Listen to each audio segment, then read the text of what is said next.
नहीं किया है। मैं सिर्फ अपना जॉब चेंज करना चाह रहा हूँ सर। नहीं सर, मैंने इससे पहले भी 10 लोगों की हैंडल की है। दिखता नहीं है क्या? एक मिनट सर।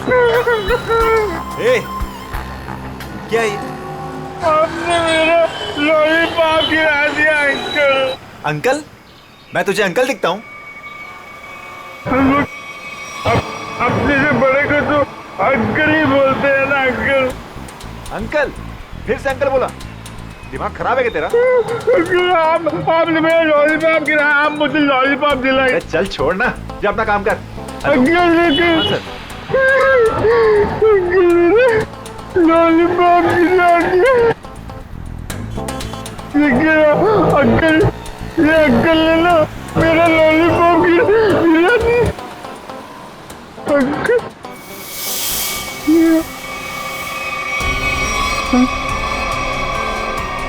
अंकल, ये मेरे चेहरे को क्या हो गया? मैं तो बच्चा हूँ। ये कौन है?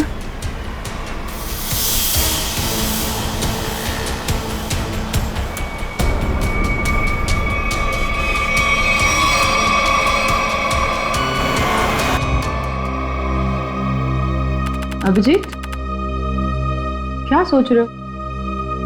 वही दया और श्रेया के बारे में। दोनों की तरफ देखता हूँ, बड़ा दुख होता है। हाँ, बड़ी चिंता हो रही है उन लोगों के बारे में। कभी अपने लिए सोचा इतना? एक्चुअली अपने बारे में सोचना छोड़ दिया मैंने। क्या? अरे मैं हमेशा आपके बारे में जो सोचता रहता हूँ। अभिजीत, तुम ना हमेशा। अच्छा ये बताओ, प्रॉब्लम क्या एग्जैक्टली? हाँ, प्रॉब्लम यह है कि बात बन नहीं पा रही है।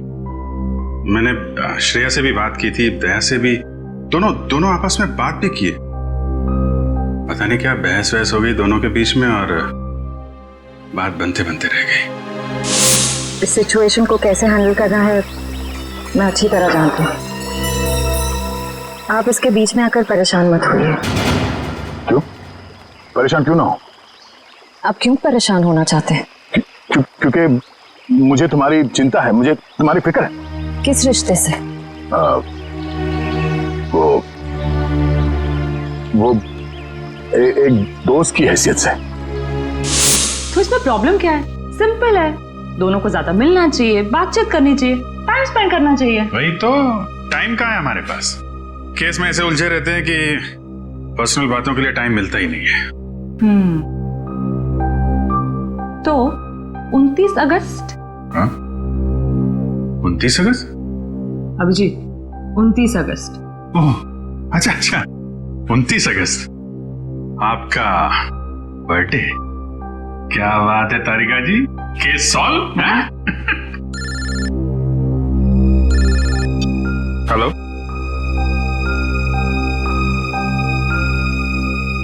एक नया केस। सर लगातार कुछ बड़बड़ा रहा था और मैंने उससे पूछा क्या कर रहे हो? उसने जोरदार धक्का मारा और बोला वो लोग तुम्हें छोड़ेंगे नहीं। उसने तुम्हें जोरदार धक्का मारा? जी सर। और कह रहा था कि वो लोग तुम्हें छोड़ेंगे नहीं? जी सर। और सर मुझे लगा कुछ खून का मामला है तो मैंने आपको फोन कर दिया। सर मैंने ठीक किया ना? नहीं, कोई गलती नहीं की तुमने, बिल्कुल ठीक किया। अच्छा ये बताओ, क्या बड़बड़ा रहा था वो? कुछ याद है तुम्हें? सर वो कुछ नंबर्स गिन रहा था। नंबर्स गिन रहा था?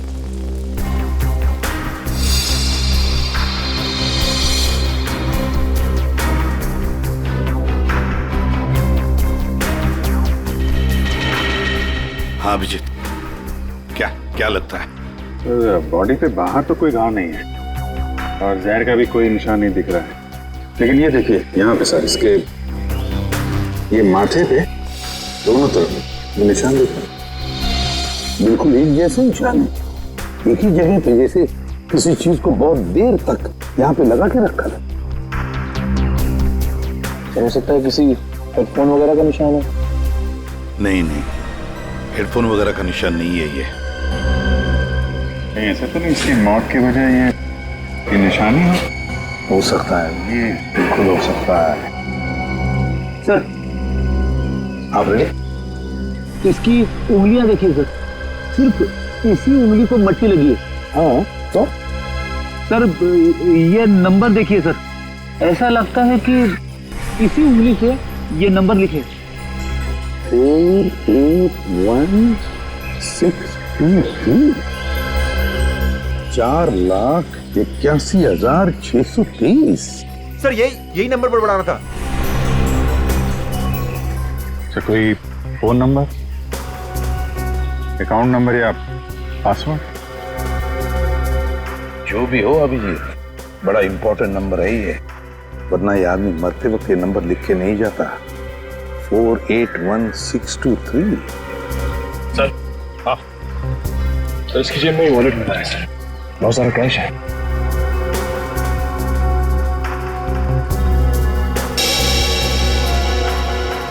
आईडी नहीं, ये क्या? कोई रिसीट है sir? T E servicing company. Sir ये तो अमर है, इसको क्या हुआ? किसी ने इसका खून कर दिया है। खून? जी हाँ। सर मुझे पहले ही ऐसे ही लग रहा था कि इसके साथ ऐसा कुछ होने वाला है। पहले से ऐसा लग रहा था, क्यों? सर ये काम करता है मैकेनिकल का और उसके रोज के खर्चे हैं शहंशाह जैसे।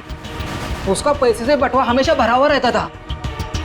अरे तो तुमने पूछा नहीं कि उसके पास इतने पैसे आते कहाँ से थे? उसने कहा अपने काम से काम रख, नहीं तो उड़ा दूंगा तुझे, समझ आया ना? ऐसा से धमकी दिया उसने। वो तो गुंडा था साहब। रहता कहाँ था ये अमर?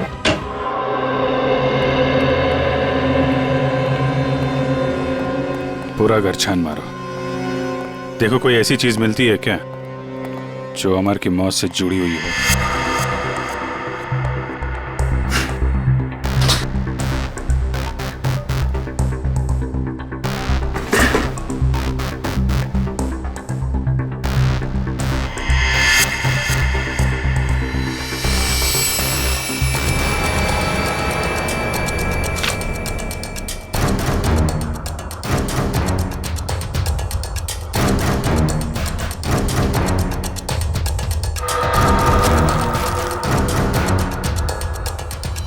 Mobile phone?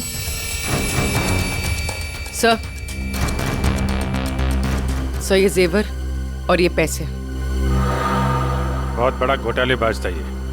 उधर मोबाइल फोन और एंटिक पीसेस रखे हुए हैं।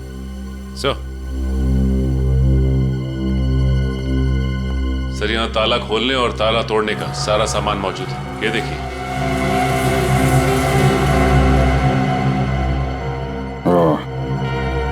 तो ये अमर चोर था। सर लगता है ये अमर लोगों के घरों में एसी और फ्रिज सुधारने के बहाने घर को अच्छी तरह से देख लेता था। उसके बाद रात में इन सारी कीमती चीजों की चोरी करता था। सर हाँ विक्रम। सर ये कुछ अखबार मिले हैं जो बीच बीच में से काटे हुए सर। कुछ अक्षर कटे हुए हैं।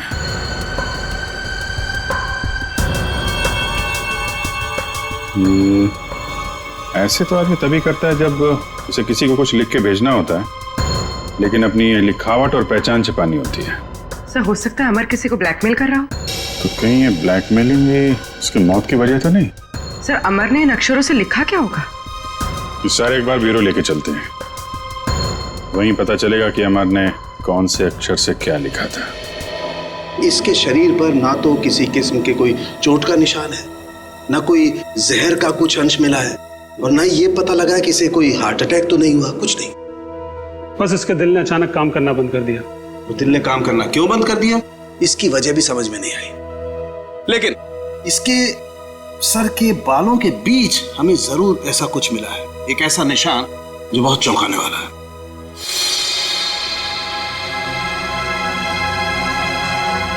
ये देखो,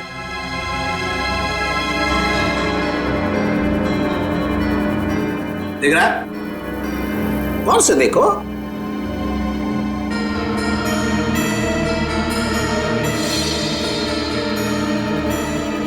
सर यहाँ तो कुछ दिखाई नहीं दे रहा है। दिखाई देगा भी नहीं।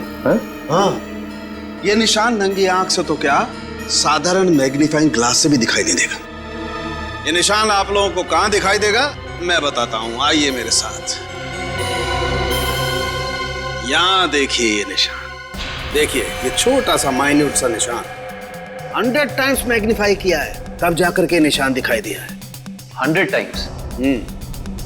डॉक्टर साहब, ऐसा कौन सा निशान हो सकता है?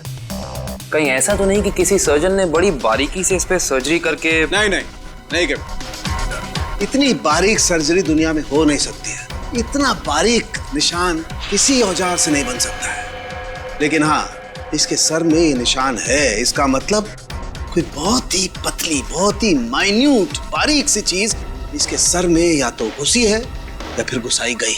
सर ये काम एलियंस का लगता है। सर कई बार एलियंस धरती पर आते हैं और इंसानों को बहला फुसलाकर ऊपर ले जाते हैं और उनके ऊपर एक्सपेरिमेंट्स करते हैं, उन्हें कंप्लीटली ब्रेन वॉश कर देते हैं। पंकज, तुम मेडिटेशन किया करो, तुम्हारा दिमाग आजकल बहुत इधर उधर भटकता है। हाँ, एक बात और, इसकी सीटी स्कैन करने से पता लगा है कि ये आदमी दिमागी तौर पर बीमार था। सर अमर के सिर में जो यहाँ पे जो निशान था, कहीं इसकी वजह से इसे मानसिक बीमारी तो नहीं हुई? हो सकता निखिल, इसके लिए मुझे इसकी ऑटोप्सी करनी पड़ेगी। ठीक है डॉक्टर साहब, आप ऑटोप्सी कीजिए। तब तक हम पता करते हैं कि अमर ने जो नंबर्स लिखकर छोड़े थे, उन नंबर्स का राज क्या है। Sir bank accounts, locker number, telephone number सब कुछ देख लिया सर, लेकिन ये 4,81,623 क्या है, इसका मतलब समझ में नहीं आया। मतलब है सचिन, मतलब है। मरते दम तक उस आदमी के जुबान पर और दिमाग में भी यही नंबर था, 4,81,623। अच्छा, अमर के घर में से जो कटे हुए न्यूज़पेपर्स मिले, उससे कुछ पता चला? सर प्रेस से न्यूज़पेपर्स की दूसरी कॉपी मंगवाई है सर, पंकज मैच करके देख रहा है।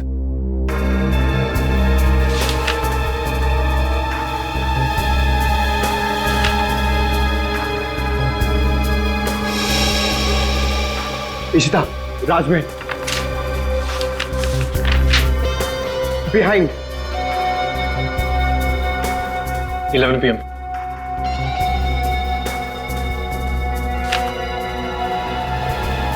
Kumar, near Suresh, Ishita, meet. हाँ पंकज, क्या पता चला? सर सारे गायब अक्षर ये पेपर पे लिखे सर।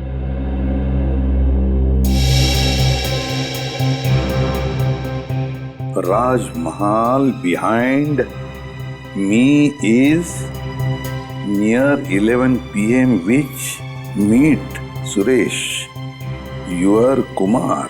सर ये तो एक पहेली लग रही है। पहली ही है, मगर पहेलियां बनती हैं छुड़वाने के लिए। क्या बात है सर, जैसे रिकॉर्ड बनते हैं टूटने के लिए। बिल्कुल। मीट मी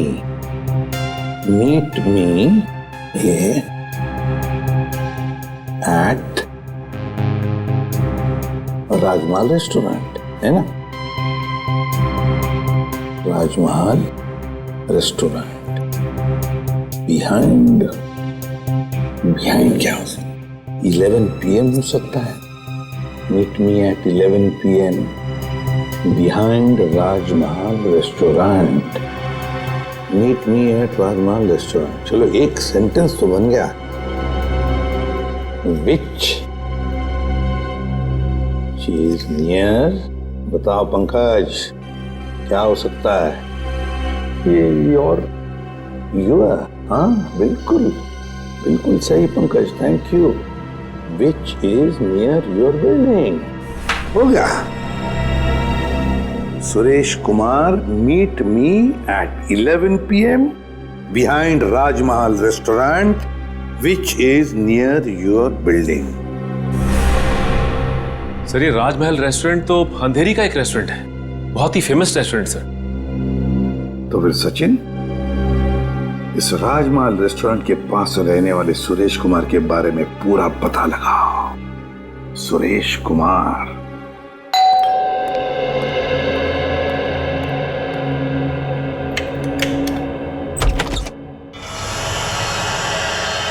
जी कहिए,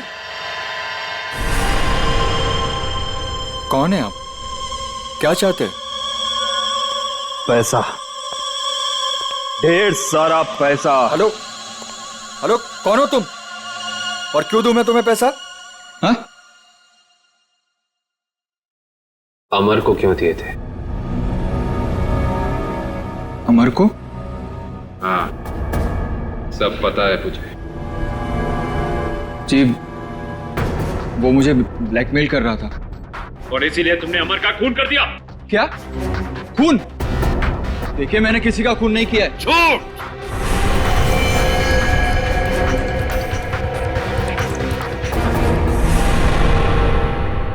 झूठ बोल रहे हो तुम। तुमने ही मारा है अमर को। नहीं नहीं सर, मैं सच बोल रहा हूं। मैंने नहीं मारा किसी को। लेकिन आप लोग कौन हैं? हम लोग सीआईडी से। सीआईडी? हाँ, सीआईडी। तो बताओ, सच सच बताओ, बताओ जल्दी। सर, असल में अमर ने मेरे घर पर चोरी की थी और उस चोरी में गलती से मेरे पिताजी का वो बक्सा उसके हाथ लग गया था, जिसमें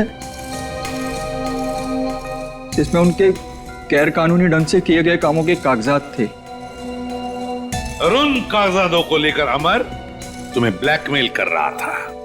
जी हाँ सर, ये मेरे पिताजी की इज्जत का सवाल था और मैं नहीं चाहता था कि उनकी बदनामी हो। पर ये अमर मुझसे बार बार पैसे ऐंठने लगा। इसलिए एक दिन तंग होकर मैंने फैसला किया कि आज ये किस्सा हमेशा हमेशा के लिए खत्म कर दूंगा। और इसीलिए मैं उसके घर पहुंचा। पर मैंने एक आदमी को गन लिए उसके घर के बाहर खड़ा देखा। मैं डर गया था सर, इसीलिए मैं लौट आया। मुझमें किसी का खून करने की हिम्मत नहीं है सर। सर, मैं किसी को मार नहीं सकता। अच्छा, तो फिर हमारे लिए उस आदमी का स्केच बनवाओ। इतनी रात को तुमने ये मेन रोड छोड़ के शॉर्टकट का रास्ता क्यों लिया? अरे चिंता क्यों करती हो तुम? 2 घंटे बचेंगे इस रास्ते से, जानती हो। सुजीत, गाड़ी रोको। सुजीत, आगे कोई है? सुजीत, कोई है? Oh my God. मालती, तुम गाड़ी में रुको, मैं देखता हूँ। शायद उसको हमारी मदद की जरूरत है। ठीक है।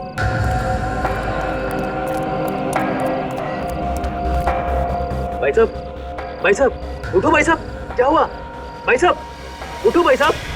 4 लाख 81,000 है, 2 से 4 8 16 23। अरे सुनो मुझे, बिल्ला, वो लोग तुम्हारे पास आ रहे। छोड़ो बिल्ला।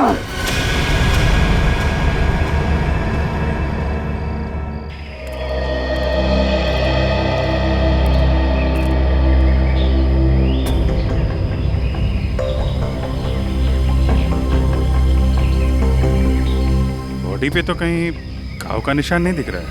अभिजीत, कपड़े फटे हैं, लगता है किसी के साथ हाथापाई तो जरूर हुई होगी। सर, ये यहाँ इतनी सुनसान जगह पे करने क्या आया होगा? सर, हाँ, पर्स में से ये आई कार्ड मिला है। इसका नाम धनंजय है। धनंजय?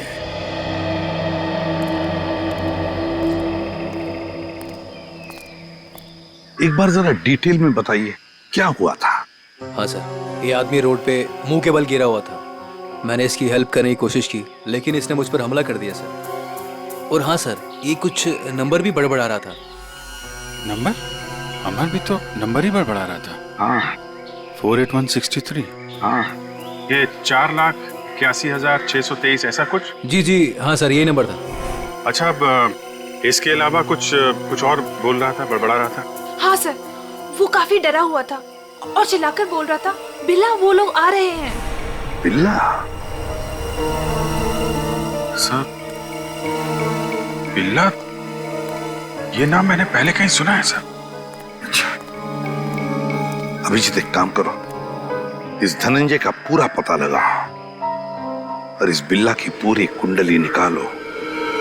अगर ये बिल्ला मिल गया तो समझ लो इस नंबर का राज भी खुल गया।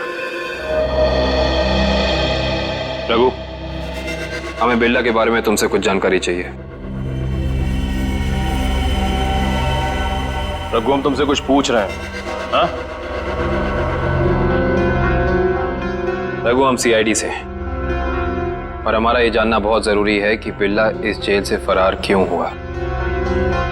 सर, लगता है इसकी आंखों के साथ साथ इसका मुंह भी बंद पड़ गया। रघु, हमें पता चला है कि तुम्हारे 2 बच्चे, पहला 11 साल का गुड्डू और दूसरी 9 साल की मुन्नी। और हमें यह भी पता है कि उन दोनों मासूम बच्चों को यह नहीं पता कि उनका बाप यहाँ इस जेल में बंद है। अब अगर ऐसी कोई खबर उन दोनों बच्चों तक पहुंच गई तो नहीं साहब, ऐसा मत करिए। उनको कुछ मत बताइए साहब। फिर तुम्हें बताना होगा कि बिल्ला यहाँ से भागा क्यों। जी साहब, बिल्ला के अंदर बहुत सारी कमियां थी, लेकिन वो इतना बेवकूफ नहीं था कि 6 दिन पहले ही जेल से भाग जाए। फिर बिल्ला जेल से भागा क्यों? धनंजय ने मरने से पहले बिल्ला का नाम लिया है। साहब, एक दिन मैंने बिल्ला को मैस में एक कैदी से बात करते हुए देखा साहब। कैदी से? कौन था वो? साहब, मैंने उसका चेहरा तो नहीं देखा क्योंकि उसकी पीठ मेरी तरफ थी साहब। उसके बाद फिर वो डरा डरा सा रहने लगा। इसका मतलब तुम कहना चाहते हो कि उस कैदी ने बिल्ला को धमकाया था? हो सकता है साहब। सर, मतलब बिल्ला की जान को खतरा होगा? ऐसे ही लगता है पंकज, और अपनी जान बचाने के लिए बिल्ला इस जेल से फरार हो गया। रघु, एक बात बताओ, इस जेल में आग लगी कैसे? क्या साहब, ये कोई जंगल थोड़ी ना है साहब जो आग अपने आप लग जाए। आप तो सीआईडी वाले हैं, आपसे क्या छुपा है साहब? साहब, ये आग लगी नहीं साहब, लगाई गई है। रघु, फिर तुम हमें ये बता सकते हो कि जेल में आग लगवाई किसने? पता नहीं साहब। ठीक है सर, अब क्या कर? जो 3 लोग बिल्ला के साथ फरार हुए थे उनके बारे में पता लगाते हैं।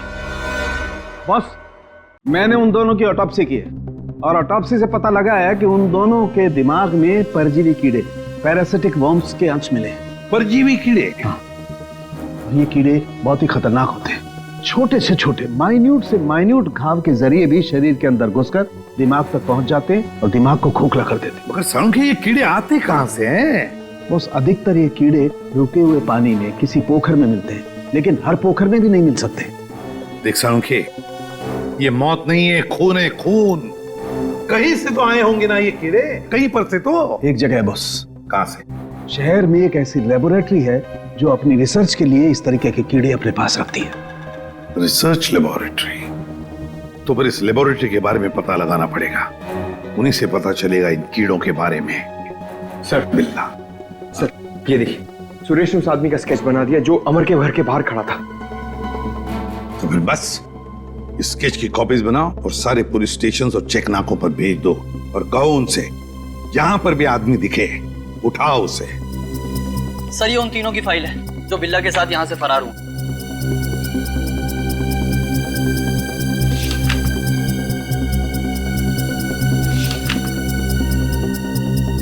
सर। हाँ पंकज। सर, ये आदमी को देखिए। ये आदमी? ये तो वही आदमी है ना जिसका स्केच सुरेश ने बनवाया था। वही आदमी जो अमर के घर के बाहर खड़ा हुआ दिखा था। इसमें तो लिखा है ये धनंजय आग लगने से 2 दिन पहले ही यहाँ आया था, एक छोटे मोटे जुर्म में। इसका मतलब जरूर अमर, धनंजय और बिल्ला के बीच आपस में कोई ना कोई संबंध था। ऐसे ही लगता है निखिल, ये सारी एक सोची समझी साजिश है। ये वही आदमी है जो जेल के अंदर आया और इसने फिर बिल्ला को धमकाया, फिर यहाँ जेल में आग लगाई और बिल्ला को अपने साथ लेकर फरार हो गया। मगर सर, इस बिल्ला में ऐसा खास है क्या? मेरा मतलब है कि कोई उसके लिए इतनी तकलीफ क्यों उठाएगा? यही तो पता करना है पंकज, आखिर उसमें ऐसा खास है क्या? कुछ दिन पहले बदमाशों ने हमारी लेबोरेटरी में डाका डाला था और पैसों के साथ साथ पैरासिटिकल वर्म्स के 2 बॉक्स भी उठा ले गए। सबने मास्क पहन रखे हैं। और सर, ये कैमरा नंबर 2 है जो हमारी लैब में लगा हुआ है।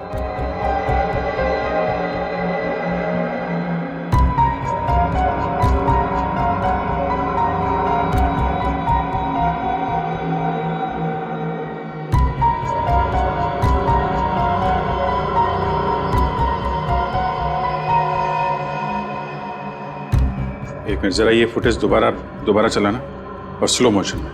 जी।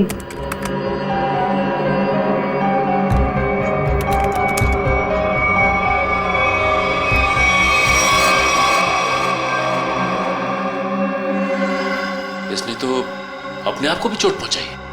आप जरा ये जगह दिखाइए जहां पे आप पे हम। आइए सर। सर, यही वो जगह है जहां उन लोगों ने मुझ पे हमला किया था। Excuse me.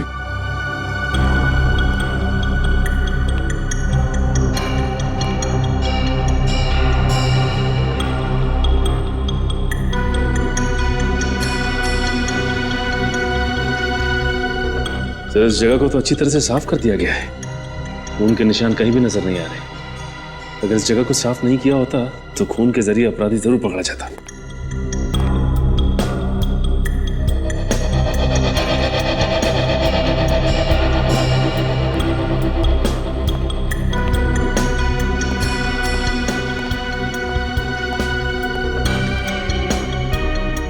अपराधी इस दरवाजे से ही बाहर गया। उंगली कटी थी, खून बह रहा था। बाहर देखते हैं, शायद कुछ मिले।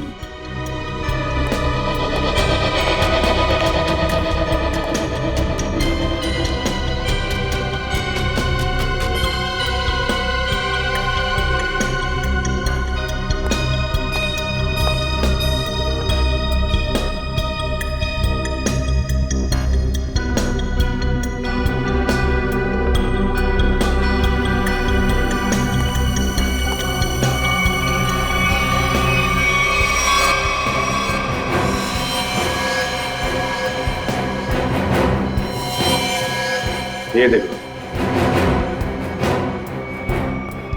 ये है अपराधी का खून। अब पता चल जाएगा है कौन वो।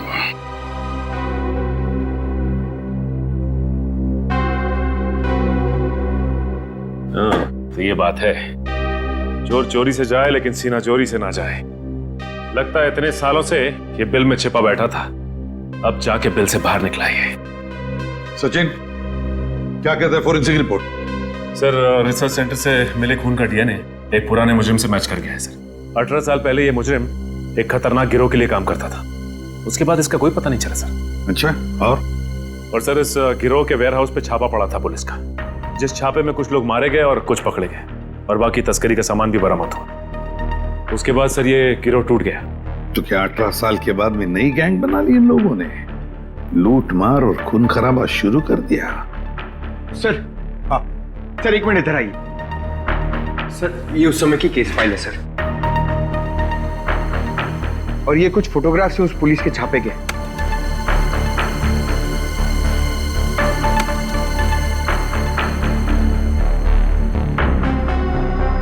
एक मिनट।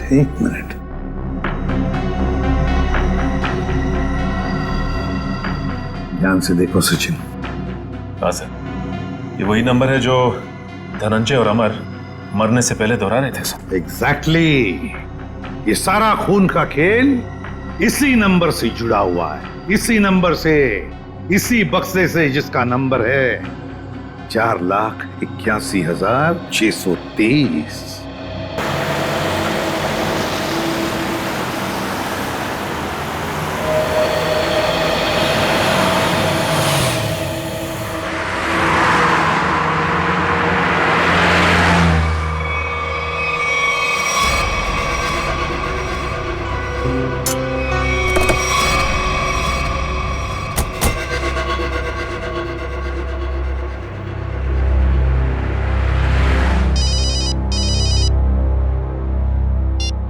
आद्या, अरे कहाँ हो यार तुम? अरे यार, ये कॉमन रोड पे थोड़ी गाड़ी खराब हो गई थी, 2 मिनट में आता हूँ बना के। ओके, ठीक है। अच्छा अभिजीत, वो नंबर्स की गुत्थी सुलझ गई है। अच्छा, अरे वाह यार दया, ये जब से बिल्ला के केस में हम लोग घुसे हैं ना, मुझे कुछ और याद आ रहा है। क्या? यार मैं इससे पहले कहीं मिल चुका हूँ। अच्छा, कहाँ पर अभी ठीक से याद नहीं आ रहा है, लेकिन चेहरा जाना पहचाना है। ठीक है, तुम गाड़ी रिपेयर करके ब्यूरो आ जाओ, वहीं पे उसकी पहचान निकालने की कोशिश करते हैं। ओके ठीक है।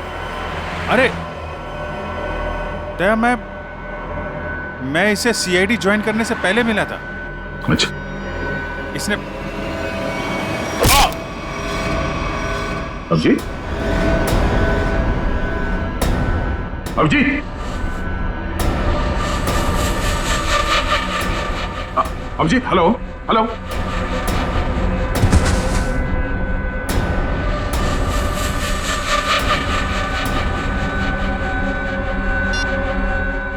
बॉस, काम हो गया है।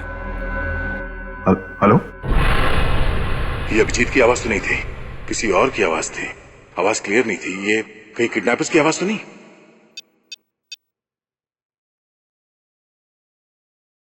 हेलो पूर्वी। हेलो। हाँ सर। सर, लगता है अभिजीत को किसी ने किडनैप कर लिया है। क्या? अभिजीत, अपने इस पुराने दोस्त बिल्ला को जरा कुछ याद दिलाने की कोशिश करो। हम जो इससे जानना चाहते हैं ये हमें बता नहीं रहा। क्या जानना चाहते हो?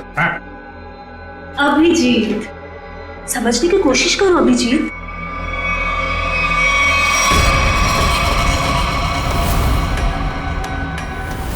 डॉक्टर शीतल, तुम? हाँ। अभिजीत, वो बक्सा मेरे लिए बहुत जरूरी है जो बिल्ला, धनंजय और उसके दोस्तों ने अपने बॉस के लिए पुलिस स्टोरेज रूम से चुराया था। किस बक्से की बात कर रहे हो तुम? मुझे कुछ पता नहीं है। मुझे भी नहीं। अरे 18 साल पहले की बात कोई कैसे याद कर सकता है? मुझे कुछ पता नहीं है। तुम्हें पता है, ये जो दिमाग है ना, ये कंप्यूटर के हार्ड डिस्क की तरह होता है। इसमें पुरानी से पुरानी जानकारियां भरी रहती हैं और तुम दोनों के दिमाग में भी वो जानकारी कहीं ना कहीं जरूर छिपी होगी। और उस जानकारी को बाहर कैसे निकालना है, ये अब मेरा काम। अगर बिल्ला जानता है तो इसका मतलब अभिजीत भी जानता है। तुम दोनों की दोस्ती तो 18 साल पुरानी है, क्यों अभिजीत?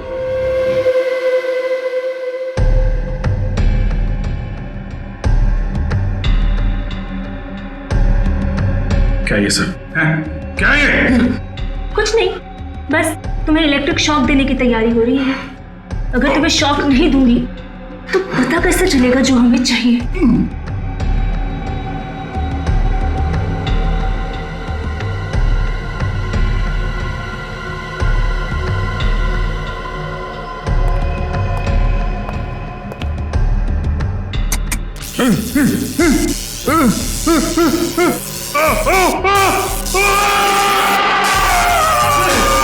विदेश जा रहे? कितना मजा आएगा। हम लोग जहाज से जाएंगे अंकल? नहीं, हम लोग पानी के जहाज से जाएंगे। हाँ। पानी के। वाह, पानी के जहाज से? हाँ। जो पानी में चलती है? हाँ। बहुत मजा आएगा, बहुत मजा आएगा।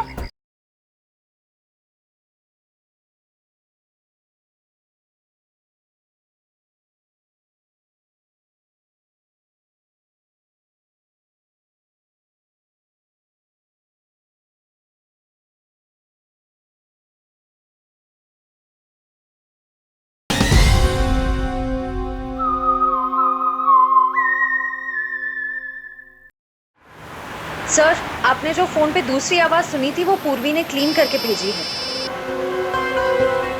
बॉस, काम हो गया। हम उसे लेकर 30 मिनट में पहुंचते हैं। 30 मिनट की दूरी पे? इसका मतलब अभिजीत को जहाँ से अगवा किया गया था वहाँ से इन गुंडों का अड्डा 30 मिनट की दूरी पे है। पर सर, उस जगह से वो गुंडे किस दिशा में गए होंगे वो हमें कैसे पता चलेगा? दया, जहाँ पे अभिजीत की कार खराब हुई थी वहाँ से आधे घंटे की दूरी पे एक रास्ते पे हमें धनंजय की लाश मिली थी। हो सकता है इन गुंडों का अड्डा वही कहीं आसपास हो।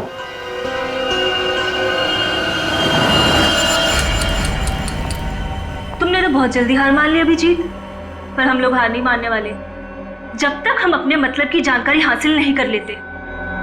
बॉस, बक्सा मिल गया और अंदर का सामान भी सही सलामत है। बहुत अच्छे, क्या बात है। इसका मतलब अब हमें इन दोनों की कोई जरूरत नहीं। इन्हें जल्द से जल्द ऊपर पहुंचाओ और निकलो यहाँ से। नहीं, मुझे अभी इनकी जरूरत है। मुझे अपनी रिसर्च के लिए इनके अंदर पैरासाइट डालने हैं। उसके थोड़ी देर बाद तक ये लोग जिंदा रहेंगे और फिर भगवान को प्यारे हो जाएंगे। तुम्हें इनके साथ जो भी करना है जल्दी करना, बचने नहीं चाहिए, वरना ये दोनों हमारे लिए खतरा बन जाएंगे।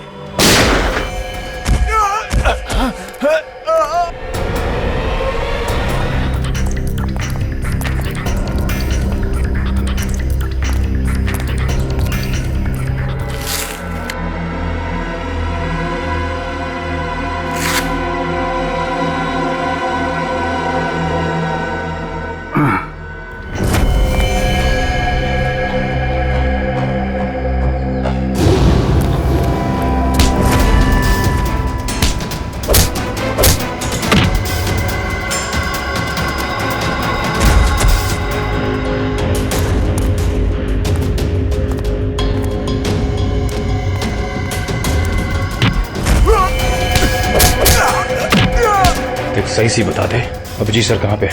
हाँ?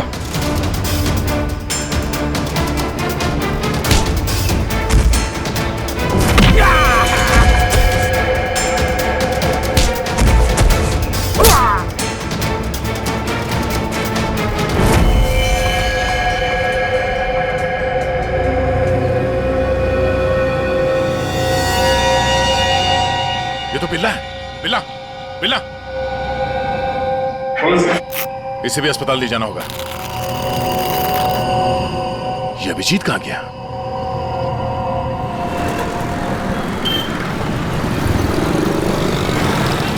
वो वहां पे।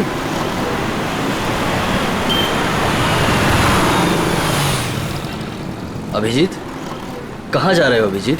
चलो जल्दी गाड़ी में बैठो। गाड़ी में क्यों? गाड़ी में क्यों अंकल? अरे तुम्हारे पीछे गुंडे पड़े हैं, वो तुम्हारे ऊपर कभी भी हमला कर सकते हैं। जल्दी गाड़ी में बैठो। गुंडे? लेकिन आप लोग कौन हैं? लेकिन अरे अभिजीत, हम तुम्हारे दोस्त हैं, भूल गए क्या? चलो जल्दी गाड़ी में बैठो।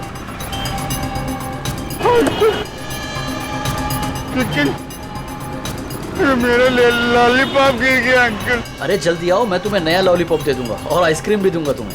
है? Okay okay.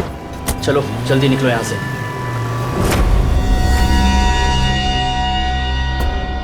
चलो चलो फटाफट चलो, जल्दी से ना, टाइम नहीं है ना हमारे पास, है ना? देखिए अंकल, हम लोग जा रहे हैं। हम लोग विदेश जा रहे हैं। विदेश घुमाने के लिए। तुम्हें घूमना है ना? वाह, विदेश जा रहे हैं, कितना मजा आएगा। हम लोग जहाज से जाएंगे अंकल। नहीं, हम लोग पानी के जहाज से जाएंगे। पानी के। वाह, पानी के जहाज से। हाँ। जो पानी में चलती है। हाँ। बहुत मजा आएगा, बहुत मजा आएगा।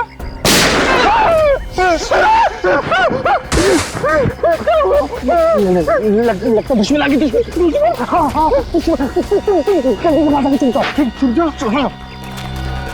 वहाँ जाओ।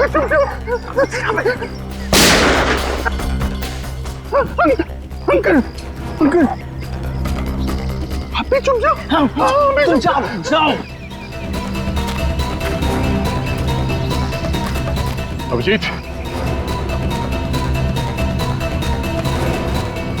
अभिजीत, यहाँ है अभिजीत।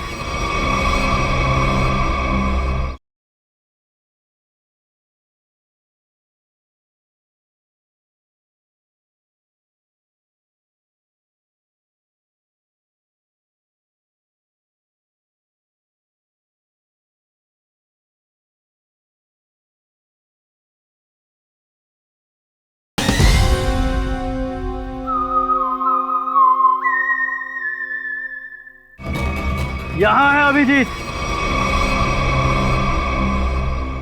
पर अब ये तुम्हारा नहीं, हमारा हो चुका है।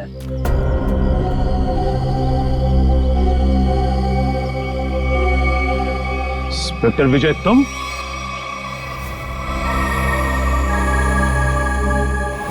ये सारा खेल तुम खेल रहे हो? हाँ? यस सर, पहचान लिया तो बहुत अच्छी बात है। अब जल्द से जल्द यहाँ से निकल जाओ। वरना तुम्हारा ये आदमी जान से जाए।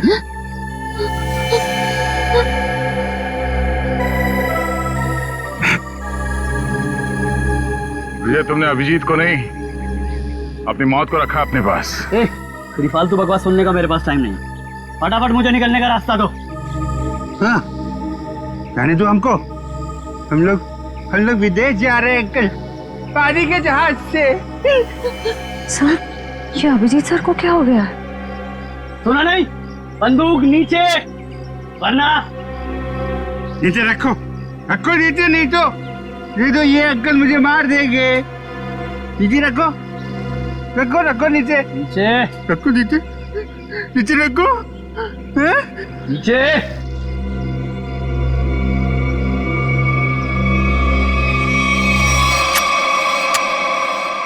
Very good. चलो रास्ता दीजिए आप लोग, चलो जल्दी चलो। होशियारी नहीं।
अब बता, तू विदेश जाएगा या सीधे जेल? हाँ? दया, जाऊंगा तो विदेशी, वो देख।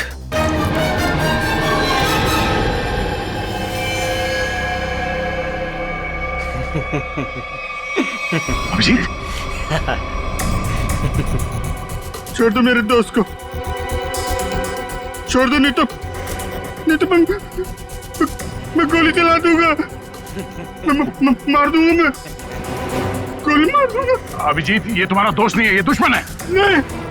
नहीं, ये मेरे दोस्त है, ये दोस्त है मेरे। ये मुझे घुमाने ले जाने वाले हैं। तुम लोग दुश्मन हो। दुश्मन?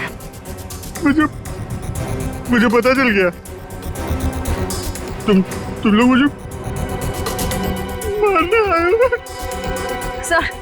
सर प्लीज याद करने की कोशिश कीजिए, अपने आप को पहचानिए सर, प्लीज।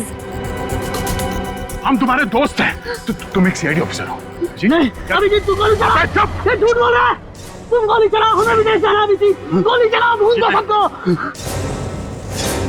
अभिजीत नहीं, अभिजीत गोली चला। याद करो अभिजीत, हमारे वो दिन जो हमने एक साथ सीआईडी में गुजारे। तुम मेरे दोस्त हो यार। सर आप एक सीआईडी ऑफिसर, मैं निखिल, दया से, श्रेया, विक्रम। झूठ बोल रहा है, गोली चला। यार याद कर यार। सर याद करिए सर। मेरे हाथ छोड़ दे, मैं तुम्हें मरने नहीं दूंगा।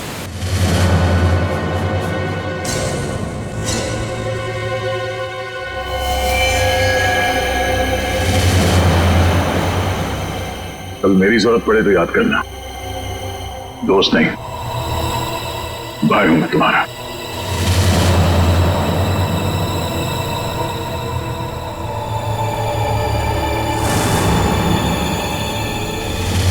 जैसा दोस्त दुनिया में और दूसरा कोई नहीं रहा।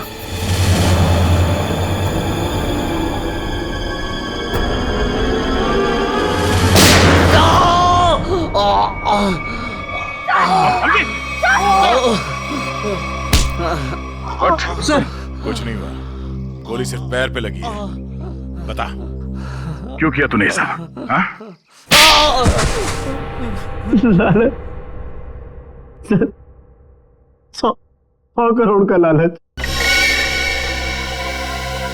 मेरा असली नाम हरीश है। मैं उस गैंग का लीडर हूं जो वेयर हाउस में पकड़ा गया था।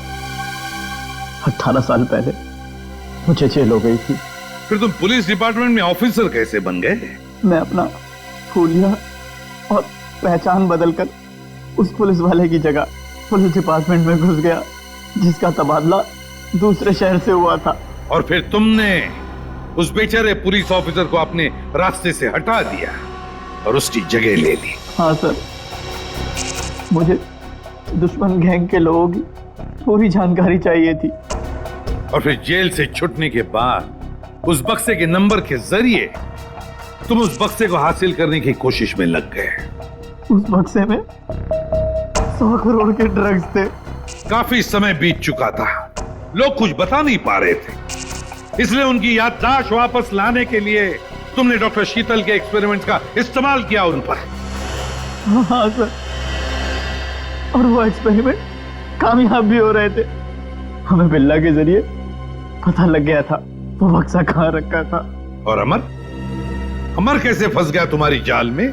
सर, सुरेश का बाप एक भ्रष्ट ऑफिसर था और वो मेरे दुश्मन गैंग से मिला हुआ था।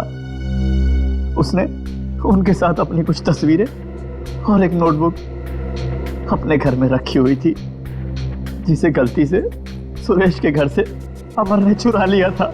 और इसीलिए तुमने पहले अमर को पकड़ा ताकि तुम ये जान सको कि उसे उस बक्से के बारे में क्या पता है। मगर अमर ने तो सुरेश के घर से चुराए हुए सबूत पहले ही नष्ट कर दिए थे। हाँ, अमर का इस गैंग से कोई लेना देना नहीं था, लेकिन उसने वो सारे सबूत चुरा लिए थे जिनकी मुझे जरूरत थी। इसलिए मैंने उसके साथ वो किया, खत्म कर दिया उसे। इतने सालों की सजा काटने के बावजूद भी तुमने सीनियर इंस्पेक्टर अभिजीत पर हमला किया, 3 लोगों की जानें ली। तुम्हें तो जीने का कोई हक ही नहीं है, तुम्हें तो फांसी होगी, फांसी।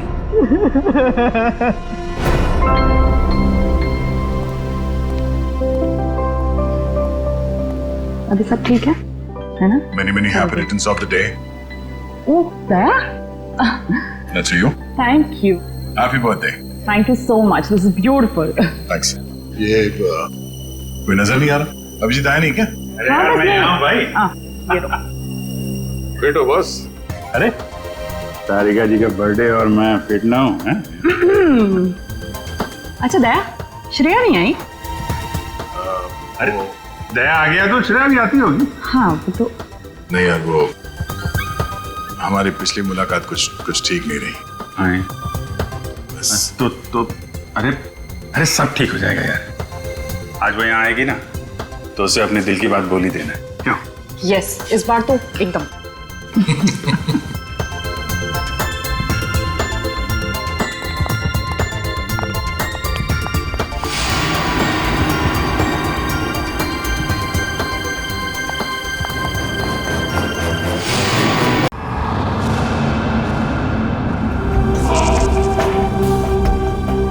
क्या हुआ?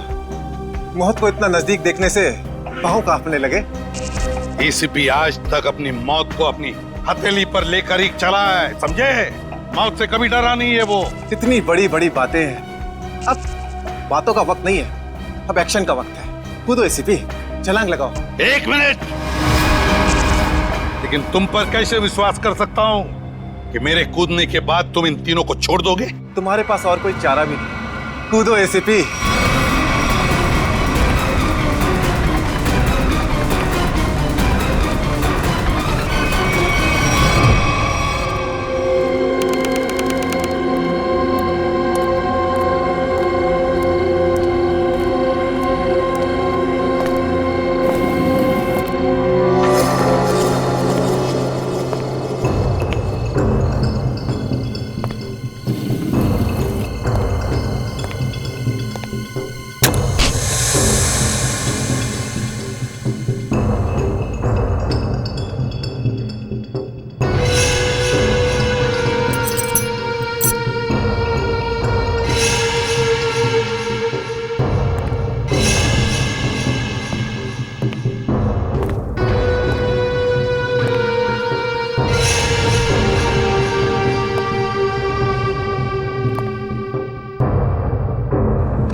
ये शो देखते वक्त तो पेट के दर्द की दवा साथ में रखनी चाहिए।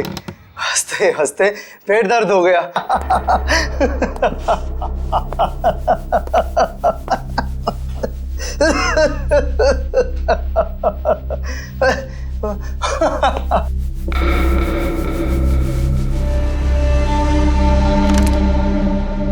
कौन है ये? प्रमोद कौन है ये? बहुत खुशकिस्मत हो तुम। मौत से कुछ पल पहले इतनी हंसी और इतनी खुशी हर किसी को नसीब नहीं होती। कौन हो तुम? अंदर कैसे आए? मौत को अंदर आने के लिए किसी न्योते की जरूरत नहीं पड़ती है।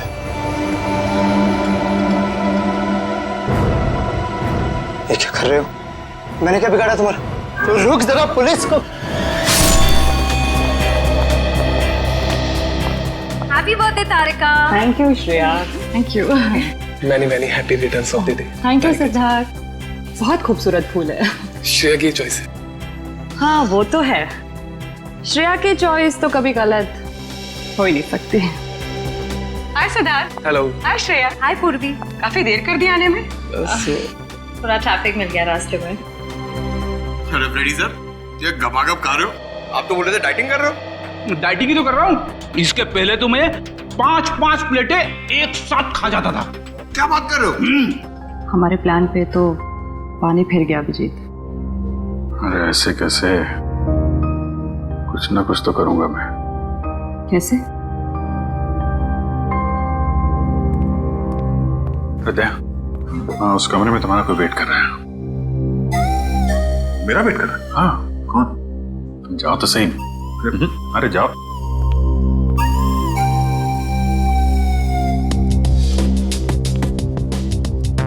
हे सिद्धार्थ, वो तुम्हें मेरी जासूसी नॉवेल्स की कलेक्शन देखनी थी ना? चलो दिखाती हूँ। चलो श्री।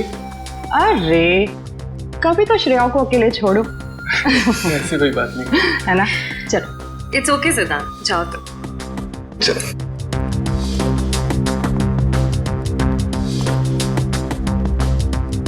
अरे श्रेया, तुम यहाँ वहाँ कमरे में कोई तुम्हारा वेट कर रहा है। कौन? अरे जाओ देखो तो सही। अरे सर।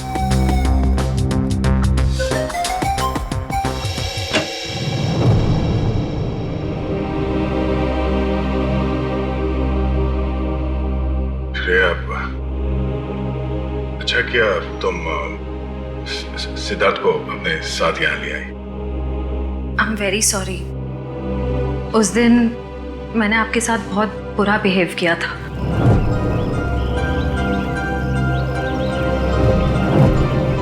छोड़ो ना, मैं भूल गया हूँ, तुम भी भूल जाओ। काश भूल पाना इतना आसान होता। जिंदगी कितनी सिंपल हो जाती है। श्रेया, ये यादें ही तो है जो उदास दिलों को जिंदगी जीने का हौसला देती है। अगर यादें ही ना हो तो जिंदगी कितनी बोरिंग हो जाएगी।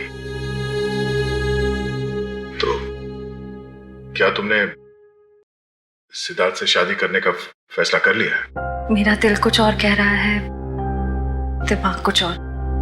मैं जानता हूँ श्रेया, हमारे काम में हम दिल की नहीं दिमाग की सोचते हैं। मगर एक बार सीआईडी ऑफिसर ने एक आम लड़की की तरह सोचो।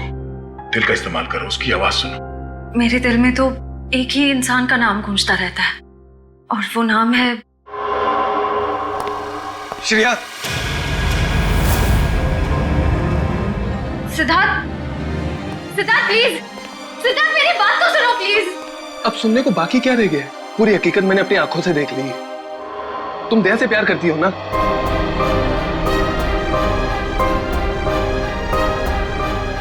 सिद्धार्थ, मैं इस बारे में तुमसे बात करने वाली थी। क्यों नहीं? सिद्धार्थ, काम इतना होता, मौका ही नहीं मिला मुझे। मौका नहीं मिला? I just can't believe I heard that. Siddharth, Siddharth please मेरी बात तो सुनो। इतना आसान नहीं हो के अपने आपको मेरी जगह रखकर तो सोचो, फिर पता चलेगा मैं किस अग्नि परीक्षा से गुजर रही हूँ।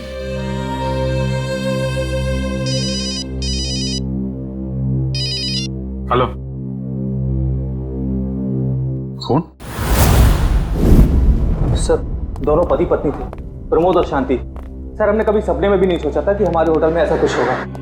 एक मिनट, आप बाहर खड़े रहिए।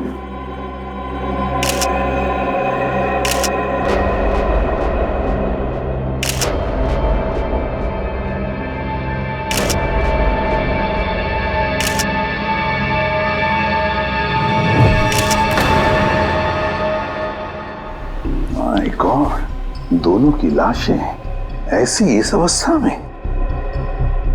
सर इतने सारे केस सॉल्व किए, लेकिन इस तरह का केस कभी नहीं देखा। सर लगता है ये दोनों खूनी से विनती कर रहे थे कि वो इन्हें छोड़ दे, मगर खूनी ने जरा भी दया नहीं दिखाई। नहीं फ्रेडी, लगता है खूनी ने पहले इन दोनों को मारा और फिर यहाँ लाकर बिठा दिया, हाथ पैर बांध दिए। जिस तरह से इन दोनों को बिठाया कुर्सी में, लगता है खूनी हमसे कुछ कहना चाहता है। ये देखो, कम से कम 6-7 वार तो किए इस बेचारी पर। ऐसे इतनी बेरहमी से मारा है जैसे ये खूनी कोई सिर फिरा हो या फिर बदले की आग में ये सब किया है उसने। My God. सर इस प्रमोद की पीठ पे भी वार किया गया है।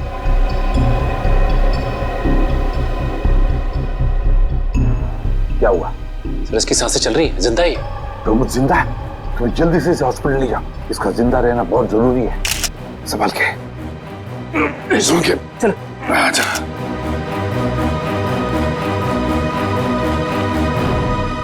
एक बात बताओ, ये खूनी अंदर आया कैसे? किसी ने देखा कैसे? नहीं सर ये सब रात में हुआ सर, और रात के वक्त इसकी ड्यूटी रहती है सर, इससे पूछिए आप।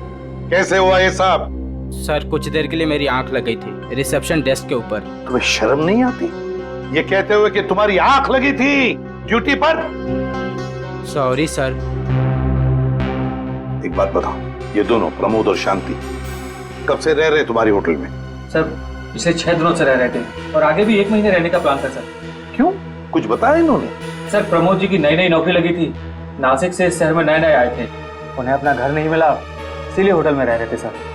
ठीक है, जाओ। वंश, प्रमोद और शांति, इन दोनों की पूरी जानकारी चाहिए मुझे।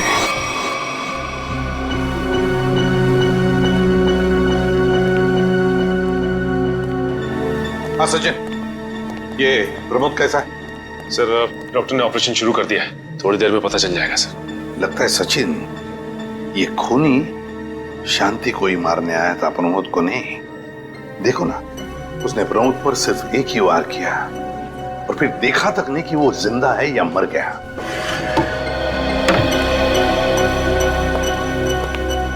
हाँ डॉक्टर साहब, कैसा है प्रमोद? हमने प्रमोद को बचा तो लिया है, मगर मगर क्या? वो कोमा में चले गए हैं। कोमा में? लेकिन डॉक्टर साहब प्रमोद को होश तो आ जाएगा ना? हम तो अपनी तरफ से पूरी कोशिश करेंगे, मगर कुछ कहा नहीं जा सकता। Thank you. कुछ भी हो, प्रमोद होश में आना ही चाहिए। खूनी को सिर्फ प्रमोद ने ही देखा है। हाँ डॉक्टर साहब, शांति की लाश से कुछ पता चला? दया, मौत की वजह तो तुम लोगों को क्राइम स्पॉट पे ही पता चल गई होगी। पेट पर चाकू के इतने सारे घाव हैं, उसी की वजह से मौत हो गई बेचारे की। हाँ वो तो हमें पता चल गया था, उसके अलावा कुछ और? हाँ, एक खास बात, 2 महीने पहले इसका किडनी का ऑपरेशन हुआ था। ये देखो, इसमें फोटो है। किडनी का ऑपरेशन? वंश, पता करो शहर के किस हॉस्पिटल में शांति के किडनी का ऑपरेशन हुआ था। जैसे और सर वो क्राइम सीन पे जो खून मिला था वो शांति और प्रमोद का ही है। खूनी ने खून करने से पहले एक कदम फूंक फूंक कर रखा है। हाँ, काफी प्लानिंग की है खूनी ने इस जुर्म को अंजाम देने के लिए। उसे पता था कि ये प्रमोद ऑफिस से कितने बजे वापस आता है और वो होटल के कमरे में पहुंच गया जब दोनों मौजूद थे। पर सर, अगर उसका मकसद शांति को ही मारना था तो वो तो प्रमोद के आने से पहले ही जुर्म को अंजाम देकर वहां से फरार हो सकता था। हाँ ये बात तो है। मुझे लगता है खूनी ने प्रमोद के ऊपर सिर्फ एक ही बार वार किया, और वो इसलिए क्योंकि वो चाहता था कि वो कोमा में पहुंच जाए और जिंदा लाश बन जाए। सर लगता है ये खूनी कोई एक्सपर्ट है जो अच्छी तरह से जानता था कि वार कहाँ पे करना है। सर वो एक्सपर्ट नहीं, मुझे तो सरफिरा लगता है। वरना मारने के बाद इन्हें प्रार्थना की पोजीशन में क्यों बैठा था? कोई तो गहरा कारण है सबके पीछे जो इस खूनी के अतीत से जुड़ा हुआ है। क्या प्रमोद की बीवी का खून हो गया और प्रमोद कोमा में है? जी हाँ। खैर अब ये बताइए कि पिछले कुछ दिनों से प्रमोद का स्वभाव कैसा था? क्या वो डरा डरा रहता था या कुछ और अजीब बात? नहीं, ऐसा तो कुछ नहीं था। पर हाँ सर, मैंने उनको काम में बहुत सारी गलतियां करते देखा। साफ साफ बताइए, प्रमोद किस तरह की गलतियां कर रहा था? बेसिक अकाउंटिंग की गलतियां। मुझे तो हैरानी हो रही थी कि इतने काबिल और इतने क्वालिफाइड इंसान ऐसे बच्चों वाली गलतियां कैसे कर सकता है कोई। वो तो अच्छा हुआ कि मैंने उनकी गलती देख ली, वरना पूरी अकाउंट शीट खराब हो जाती। सर मुझे तो लगता है उन्हें काम आता ही नहीं था। ऐसा कैसे हो सकता है? वो जिस कंपनी से आए थे वो तो बहुत बड़ी कंपनी थी, और कोई भी बड़ी कंपनी किसी ऐसे आदमी को अपने यहाँ नौकरी पर क्यों रखेगी जिसे उसका काम ही नहीं आता हो? अब तो इस प्रमोद की सारी कुंडली निकालनी पड़ेगी। ये पति पत्नी प्रमोद और शांति एक नंबर के धोखेबाज थे। इनके सारे सर्टिफिकेट्स और डॉक्यूमेंट्स नकली हैं। स्कूल और कॉलेज हर जगह के। ऐसी क्या वजह हो सकती है जिस वजह से 400 BC करके ये उस फाइनेंस कंपनी में काम कर रहा था? ये उस प्रमोद को वहाँ काम करके क्या फायदा हो सकता है? इस सवाल का जवाब तो उसी वजह से जुड़ा है निखिल, जिसकी वजह से इस प्रमोद की हत्या की गई। पर वजह जो भी हो, उस वजह का पता तो CID निकाल ही लेगी। लेकिन सर, हो सकता है इन दोनों का नाम भी नकली हो सकता है। ऐसा भी हो सकता है कि ये दोनों असली प्रमोद और शांति हो ही ना, बल्कि कोई बहरूपिये हों जिन्होंने उन दोनों की जगह ले ली हो सकता है। एक सेकंड। हेलो, हाँ बोल रहा हूँ। हाँ, कौन सा hospital? Okay, thank you so much. क्या हुआ निखिल? हमारा अंदाजा सही निकला। 2 महीने पहले पुणे की मोती हॉस्पिटल में इस प्रमोद की पत्नी का एक ऑपरेशन हुआ था। वहाँ प्रमोद की पत्नी का नाम शांति नहीं बल्कि विनीता लिखा हुआ है। विनीता? मोती हॉस्पिटल, पुणे।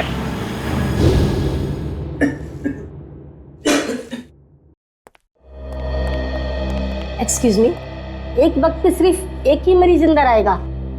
हम लोग CID से। CID? मगर यहाँ मुजरिम कौन है? इसी की तलाश है हमें। एक्चुअली आपके हॉस्पिटल में 2 महीने पहले एक ऑपरेशन हुआ था, उसी के बारे में कुछ जानकारी चाहिए हमें। किसका ऑपरेशन? ये दोनों आपकी हॉस्पिटल में आए थे? ये तो मिसेस विनीता कुमार हैं।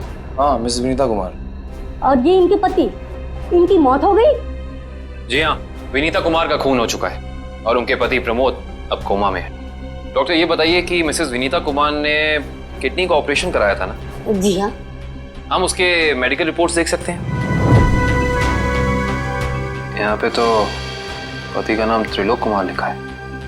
मतलब त्रिलोक बन गया प्रमोद और विनीता बन गई शांति। इस पेपर में उनके घर का एड्रेस लिखा हुआ है। चल के पता करें, शायद कुछ पता चल जाए। नहीं निखिल, कोई फायदा नहीं होगा। इनकी पहचानों की तरह इनका एड्रेस भी नकली होगा, देखना। हाँ, हमने इन्हें ऑपरेशन के कुछ रिपोर्ट्स कोरियर की थी, मगर वो कोरियर वापस आ गए थे। डॉक्टर ये बताइए कि इन्होंने ऑपरेशन का पेमेंट कैश में की थी या चेक से या किसी कार्ड से? इंश्योरेंस के जरिए। इंश्योरेंस? उस इंश्योरेंस कंपनी के कोई कागजात, कोई डॉक्यूमेंट्स हैं आपके पास? हाँ, इसी फाइल में होंगे। गुड।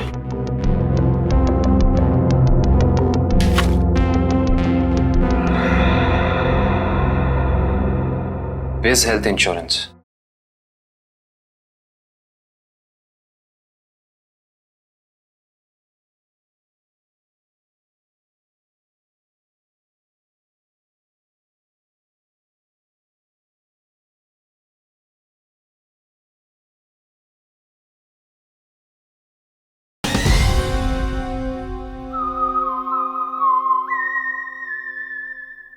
अंकित, सभी अकाउंट्स और सभी खाते अच्छी तरह से बंद हो जाने चाहिए। कल शाम 5 बजे तक ऑडिटर आ जाएगा। हो जाएगा सर। कभी सपने में भी नहीं सोचा था कि हमारी कंपनी का अंत इतना बुरा होगा। ये किस अंत की बात कर रहे हैं आप लोग? जरा विस्तार से समझाइए। अगर आप अपने पैसे वापस लेने आए हैं तो भूल जाइए, क्योंकि जब तक अदालत अपना फैसला नहीं सुना देती तब तक हम किसी के रुपए वापस नहीं कर पाएंगे। पैसे वापस लेने नहीं, इंसाफ करने आए हैं। हम लोग CID से हैं। ओह, तो हमारी शिकायत CID वालों तक भी पहुंच गई है। शिकायत? ऐसा क्या कर दिया आपकी इस कंपनी ने? हमारी कंपनी ने नहीं, उस त्रिलोक ने आसमान की तरफ प्रगति करती हुई हमारी कंपनी के नाम को रातों रात मिट्टी में मिला दिया और हमें दिवालिया कर दिया उसने। त्रिलोक? एक सेकंड, आप इस त्रिलोक की बात तो नहीं कर रहे? हाँ हाँ यही तो है वो, पर इसे क्या हुआ? किसी ने इसकी जान लेने की कोशिश की है, फिलहाल ये कोमा में। ये तो होना ही था, इतने लोगों को जो धोखा दिया इसने। किस धोखे की बात कर रहे हैं? हमारी कंपनी के क्लाइंट्स को झूठे सपने दिखाकर कहा कि सबके पैसे एक ही महीने में 2 गुना कर दूंगा, पर सबके पैसे बटोरकर 9 तो 11 हो गया वो। और क्लाइंट हमारी कंपनी से पैसे वापस मांग रहे हैं। बैंकक्रप्ट हो गया। इतने सालों से कंपनी की बनी बनाई इज्जत मिट्टी में मिल गई। खोए हुए पैसे और खोई हुई इज्जत तो फिर से कमाई जा सकती है, पर खोई हुई जान तो वापस नहीं आ सकती ना। क्या त्रिलोक ने किसी की जान भी ली है? हाँ, हमारी कंपनी के सीईओ अनुज जी, जो कि सदमे को बर्दाश्त नहीं कर पाए, पर दिल का दौरा पड़ने से उनकी मौत हो गई। कहीं ये सारा हमला अनुज जी का कोई करीबी तो नहीं कर रहा है? अनुज जी की मौत का बदला लेने के लिए हो सकता है। अनुज जी के परिवार में कौन कौन है? उनकी पत्नी सुधा, जो कि अभी सदमे में है, और उनका बेटा विक्की। विक्की? इस विक्की का फोन नंबर दीजिए जरा। विक्की के फोन का सिग्नल यहीं आसपास बता रहा है, होगी। अच्छा, अभी भी मागाधे रोड की तरफ मुड़ा है। मागाधे?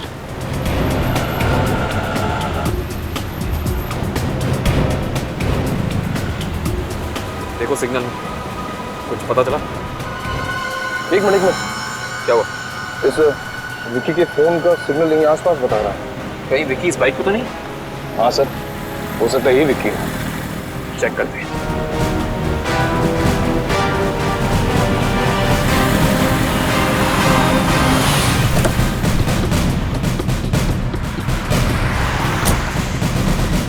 सुनो भाई साहब, तुम ही विक्की हो? हाँ, और ये क्या बदतमीजी है? तुम लोग मेरा नाम कैसे जानते हो? तुम्हारा नाम और तुम्हारे सारे कारनामों के बारे में जानते हैं हम। सीआईडी। सीआईडी? इस शहर में क्या कर रहा है? हा? कुछ काम था, और तुम लोग मेरा पीछा क्यों कर रहे हो? बकवास बंद कर।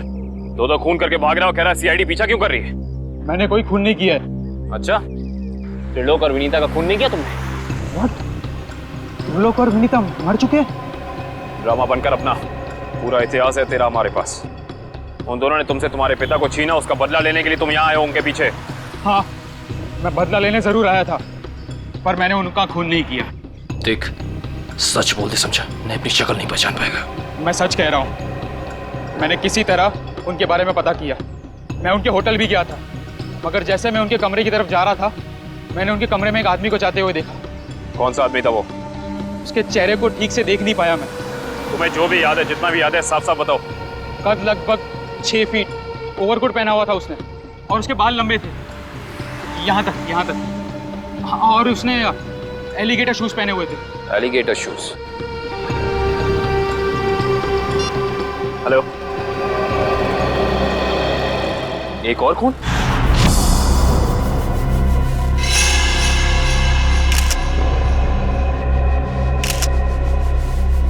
लाश ऐसे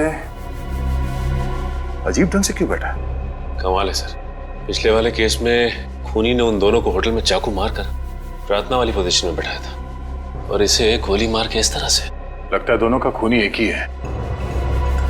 गोली सीधे माथे के बीचों बीच मारी है। अगर ये सीरियल किलर होता तो इसे भी चाकू से मारता सर, क्योंकि विनीता को उसने चाकू से मारा था, इसे तो गोली मारी। हाँ, मगर लाशों को ऐसे एक ही ढंग से बिठाना क्या दो अलग अलग खूनी करेंगे? मुझे लगता है दोनों का खूनी एक ही है, और जिस वक्त इस्तिग्वांशु का खून हुआ, लगता है खाना खाने ही वाला था।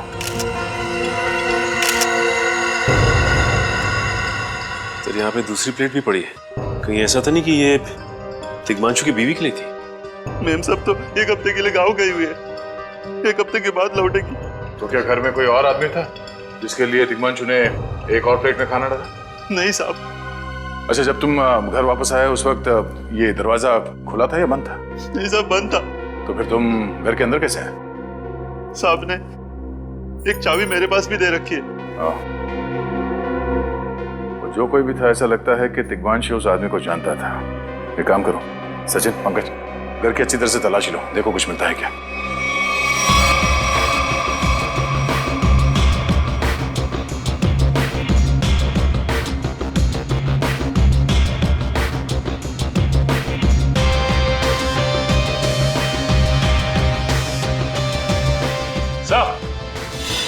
हाँ सचिन। हाँ सचिन। ये देखिए सर, यहाँ से शीशा निकाला गया है, चिटकनी खोली गई है और यहाँ से बाहर जाने का रास्ता भी है। मतलब कोई अंदर यहाँ इस खिड़की से आया था? सर लेकिन इस घर में तो सेफ्टी अलार्म भी है सर। अगर यहाँ से कोई अंदर आया है तो सेफ्टी अलार्म बजना चाहिए था और सिक्योरिटी गार्ड को भी अंदर आना चाहिए था। अब इसका जवाब तो सिक्योरिटी गार्ड ही देगा।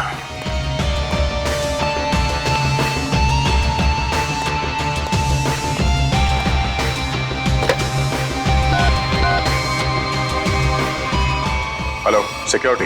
अच्छा, आज दोपहर को दिग्मांशु जी के घर से अलार्म बजा था? बजा था तो फिर आप चेक करने के लिए उनके घर पे क्यों नहीं आए? ओ आई सी, पिछले हफ्ते भी? ठीक है, थैंक यू। क्या बोला सर ये सिक्योरिटी वाला? सिक्योरिटी का कहना है कि अलार्म बजा था और उन लोगों ने घर में फोन भी किया तो दिग्मांशु जी ने कहा कि गलती से अलार्म बज गया, इसलिए वो लोग ऊपर नहीं आए। सर हो सकता है दिग्मांशु ने मजबूरी में कहा हो, खूनी ने उसके सर पे गन तान दी हो। कुछ कह नहीं सकते, बात करते वक्त अगर थोड़ी सी भी टेंशन हो आवाज में तो ये सिक्योरिटी वाले तुरंत भाप लेते हैं। दरअसल पिछले हफ्ते भी दिग्मांशु के घर से अलार्म बजा था और जब सिक्योरिटी वालों ने फोन किया था तो दिग्मांशु ने यही कहा था कि गलती से बच गया। सर ये खूनी काफी चालाक लगता है, खेल खेल रहा है। देखते हैं, जरा देखो इस घर में कुछ और मिलता है क्या। खूनी ने कोई ना कोई सुराग जरूर छोड़ा होगा, चेक करो।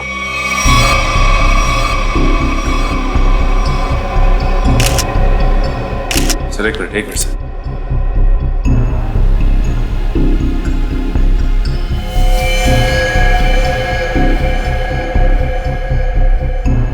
ये देखिए सर, खून। ये खून यहाँ कैसे? कहीं खूनी का तो नहीं है खून? ये तो डॉक्टर सालों के ही बताएंगे। वो खून किसका है ये अभी पता चल जाएगा, तारिक आती होगी रिपोर्ट लेकर के। डॉक्टर साहब, इस दिग्मांशु के बारे में कुछ और पता चला? हाँ। वो कैसे? इसे गोली मारने से पहले बेहोश किया गया था। क्या? इसे बेहोश किया था? इसके खून में मुझे एक खास किस्म की दवाई के अंश मिले जो अक्सर इंसान को बेहोश करने के लिए दी जाती है और वो दवाई इसे इंजेक्शन के जरिए दी गई थी। ये देखो।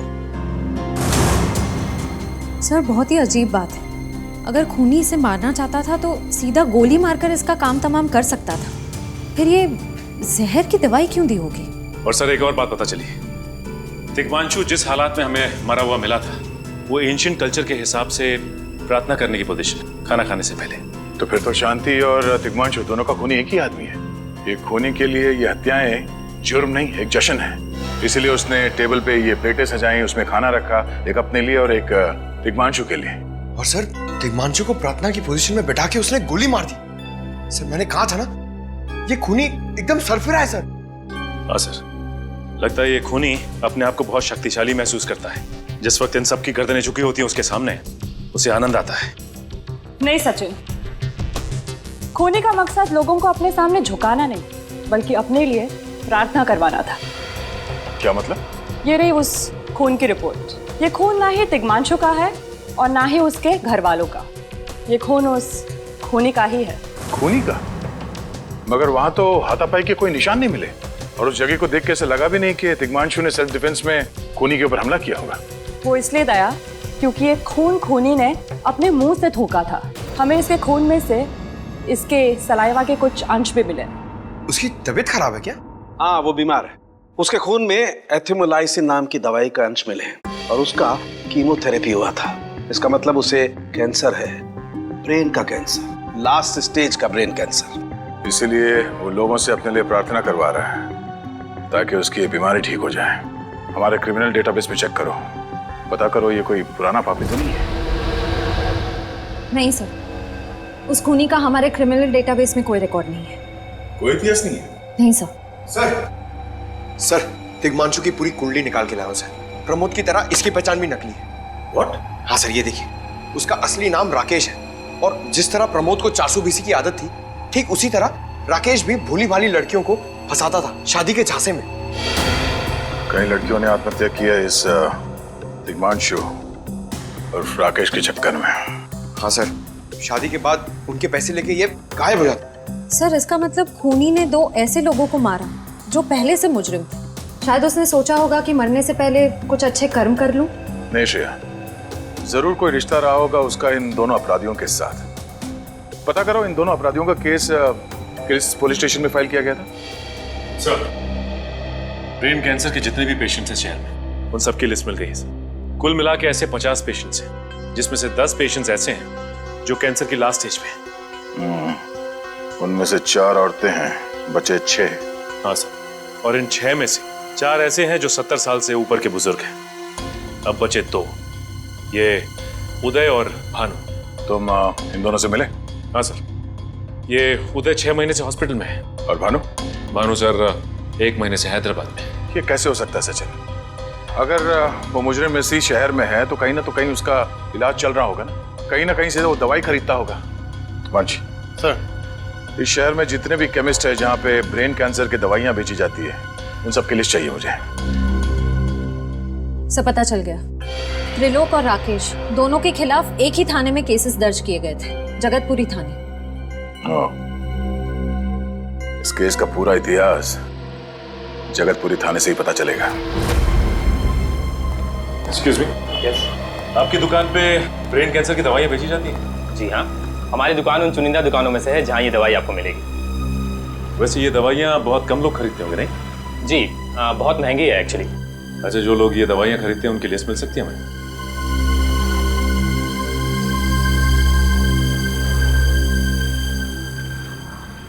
ये रही वो लिस्ट।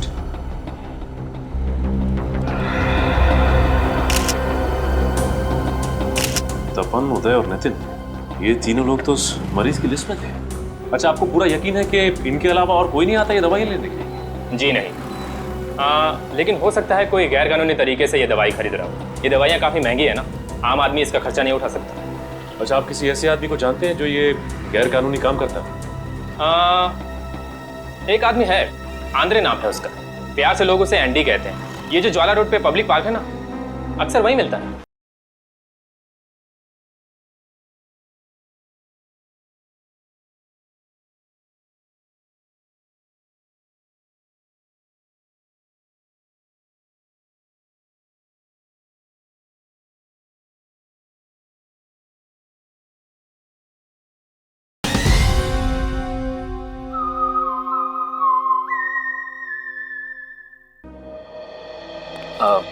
कांस्टेबल सुनील। ऐसा? आप सीआईडी से ही हैं ना? हाँ, हमारी बात शायद आप ही से हुई थी। साहब बताइए, कांस्टेबल सुनील आपके लिए क्या कर सकता है? सुनील जी, हाल फिलहाल में इस रिकॉर्ड रूम में कोई चोरी वगैरह हुई थी क्या? चोरी नहीं तो सर, अब यहाँ वाला कोई चोरी कैसे करेगा? सुनील, फिर आप एक हेल्प कर सकते हैं हमारी। हमें 2 मुजरिमों की फाइल चाहिए। एक का नाम है त्रिलोक कुमार और दूसरे का राकेश भिवेन। 1 मिनट सर, क्या नाम बोले? राकेश? राकेश भिवेन।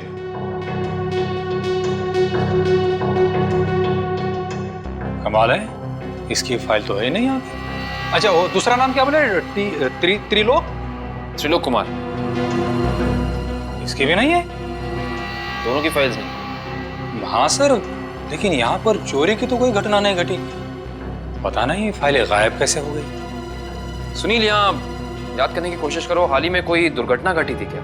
पिछले महीने ऑफिस एरिया में आग लग गई थी, तो अच्छा हुआ फायर ब्रिगेड वाले जल्दी आ गए और हमारे रिकॉर्ड्स नष्ट नहीं हुए। जरूर ये आग भी जानबूझकर लगाई गई थी। आग लगने की वजह क्या थी? वो बताया गया कि मेन स्विच बोर्ड के अंदर शॉर्ट सर्किट हुआ था। कोई इलेक्ट्रिशियन भी आया था काम करने के लिए। जरूर वहीं छेड़छाड़ की गई है। उस इलेक्ट्रिशियन का कोई आता, कोई पता, कोई कांटेक्ट है? दूसरे कांस्टेबल के पास था, लेकिन वो तो रिटायर होकर गांव चले गए। हाँ, कोई बात नहीं। सुनील, एक काम करिए, आप चेक करके बताइए कि और किन किन मुजरिमों की फाइल्स यहाँ से गायब हुई हैं। पता तो चले आखिर अगला शिकार है कौन इस अनोखे खूनी का। ये ले पैसे। अरे ये दवाइयाँ तो असली है ना। अरे अंकल जी, ये जो शक की बीमारी है ना, कैंसर से भी ज्यादा खतरनाक है। अगर आपको यकीन नहीं है कि ये दवाई असली है या नहीं, तो खुद जाकर दुकान से क्यों नहीं खरीद लेते? अरे तुम तो बुरा मान गए, मैं तो बस ऐसे ही पूछ रहा था, मेरा मतलब वो नहीं। जानते हो, इस तरह से दवाइयां बेचना और खरीदना दोनों गैर कानूनी है। बाकी तुम्हारा कोई फायदा नहीं है। मैंने सुना था कि सीआईडी बड़े बड़े केस हैंडल करता है। मैं तो छोटा मोटा चोर हूँ, जाने दो ना साहब। हाँ मिस्टर छोटे चोर, ये बताओ कि तुम्हारे पास से ये दवाइयां खरीदने के लिए कोई ऐसा आदमी आता था जो 6 फीट लंबा था और लंबे लंबे बाल थे उसके, और वो एलिगेटर वाले शूज पहनता था? हाँ, वही जो आगे से नुकीला होता है। हाँ, आया था चिराग। आप लोग चिराग को ढूंढ रहे हो? हाँ। कहाँ मिलेगा ये चिराग? चिराग? लगता है चिराग घर पर नहीं है। कमरे अच्छी तरह से चेक करो, देखो कुछ मिलता है क्या। पंकज, कंप्यूटर चेक करो।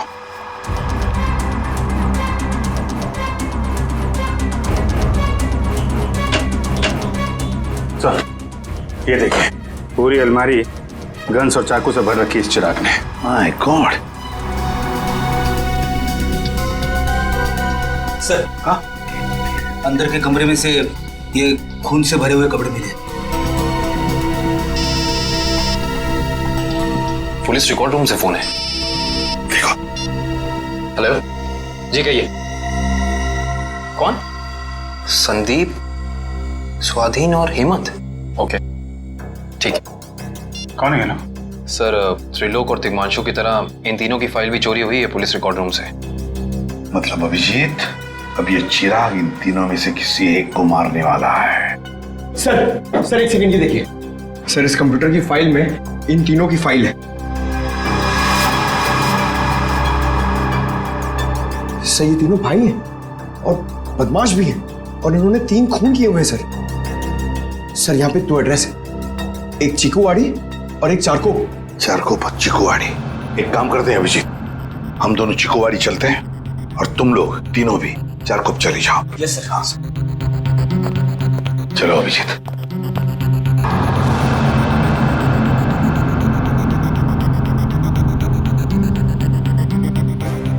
क्या हुआ सर? अभिजीत, ये पेन, ये मेरा पेन है अभिजीत। आपका पेन? यहाँ पे कैसे सर? ये पेन मैंने जग्गा को दिया था, जग्गा को। जग्गा सर? वो आपका खबरी? हाँ अभिजीत, मेरा खबरी। मगर जग्गा तो मर चुका है सर। हाँ अभिजीत, तो मर चुका है, लेकिन जिस खून में तलाशी करने में मदद की थी जग्गा ने हमारी, उस वक्त वो खून भी इसी तरह हो रहे जैसे आज हो रहे हैं। खून करने के बाद लोगों को प्रार्थना की पोजीशन में रखा जाता है। चलते हैं सर। नहीं अभिजीत, क्योंकि अभिजीत जिस तरह से वो खून किए जा रहा है, लगता है मुझे संदेशा भेज रहा है, मुझे मिलना चाहता है अकेले में।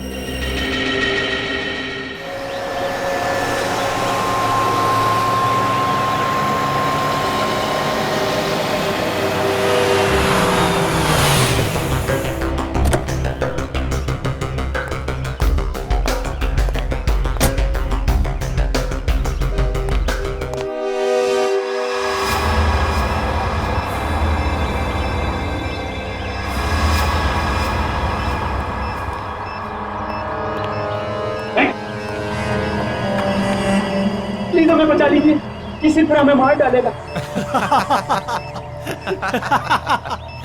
घबराओ मत, मैं इससे भी प्रद्युम्न हूं, कुछ नहीं होने दूंगा तुम्हें। इनकी बातों को ज्यादा सीरियसली मत लेना, इन्हें तो झूठे वादे करने की आदत है, और इतनी बड़ी बड़ी बातें करने से पहले एसीपी जरा मेरा इंतजाम तो देख लो। बस रिमोट के इस बटन को दबाना है और ये तीनों हमेशा के लिए बूम, धरती से गायब। क्यों कर रहे हो तुम ये? क्या गलत कर रहा हूँ? हाँ बोलो। पर ये तीनों तो वैसे भी कानून से भागे हुए अपराधी है ना, तो इन्हें मारकर क्या गलत कर रहा हूँ मैं? इन्हें सजा देने का हक तुम्हारा नहीं, सिर्फ कानून का हक ही है। बस यही तो प्रॉब्लम है, जब तक तुम कानून में हो कुछ नहीं हो सकता। क्या क्या चाहते हो तुम मुझसे? पहले अपनी ये गन मुझे दो। एसीपी, मुझे अपनी गन दो, वरना मैं ये रिमोट दबा दूंगा। एसीपी, मैं 3 तक गिनूंगा। 1 2 3। नहीं,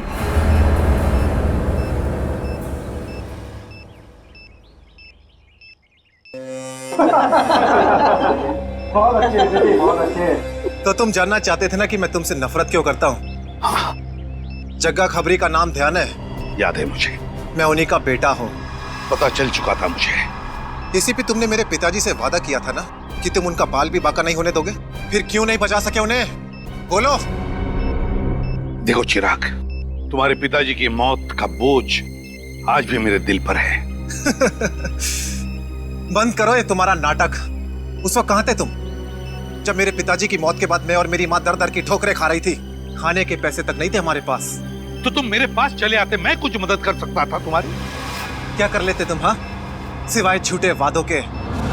तुम्हें पता है एसीपी, मुझे कैंसर है, आखिरी स्टेज, और ये इसीलिए क्योंकि मेरी मां के पास पैसे नहीं थे मेरे इलाज के लिए। मैं तुम्हारा दुख समझ सकता हूँ चिराग, तुम्हारी तकलीफ समझ सकता हूँ, मगर इन तीनों ने क्या बिगाड़ा है तुम्हारा? तुम इन तीनों की जान बचाना चाहते हो? हाँ। तो तुम्हें अपनी बलि देनी होगी। क्या मतलब? मतलब तुम इस बिल्डिंग से छलांग लगानी होगी ताकि फिर कोई जगह खबरी सीआईडी का शिकार ना बने।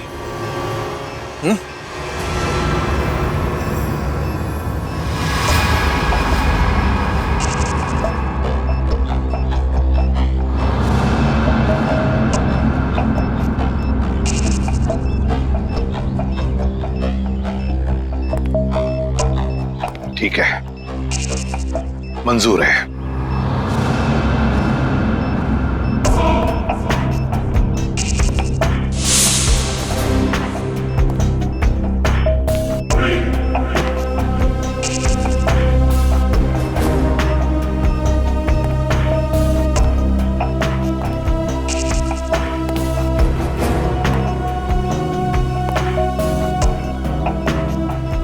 चढ़ो एसीपी, चढ़ो।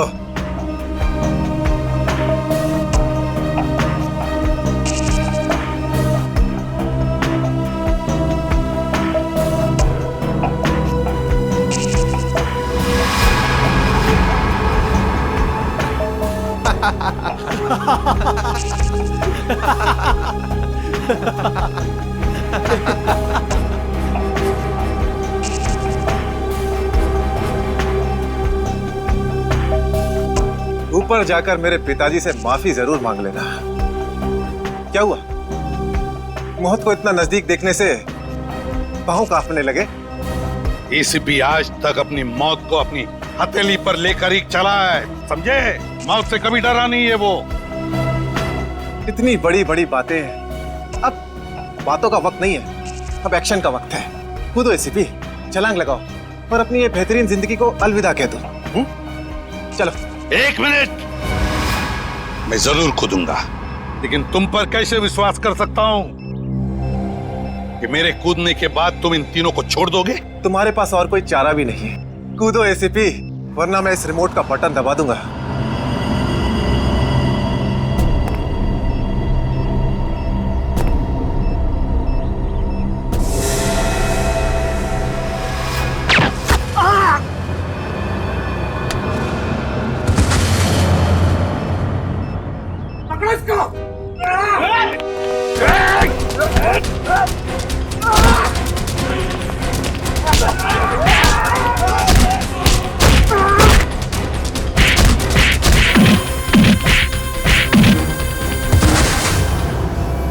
बस मिस्टर चिराग, बहुत चला लिया न्याय की अदालत। सीआईडी का काम सीआईडी को सौंप दो। रेडी? पंकज, उन तीनों के शरीर से बॉम्ब हटा दो, संभाल के। और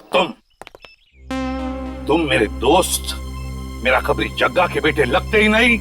उस बेचारे ने तो अपनी जान कुर्बान की हमारी मदद करने में, कानून की मदद करने में, मगर तुम, लानत है तुम पर, जैसे घटिया काम करने निकले थे। दो खून किए तुमने, तुम्हें तो शायद फांसी ही होगी, फांसी।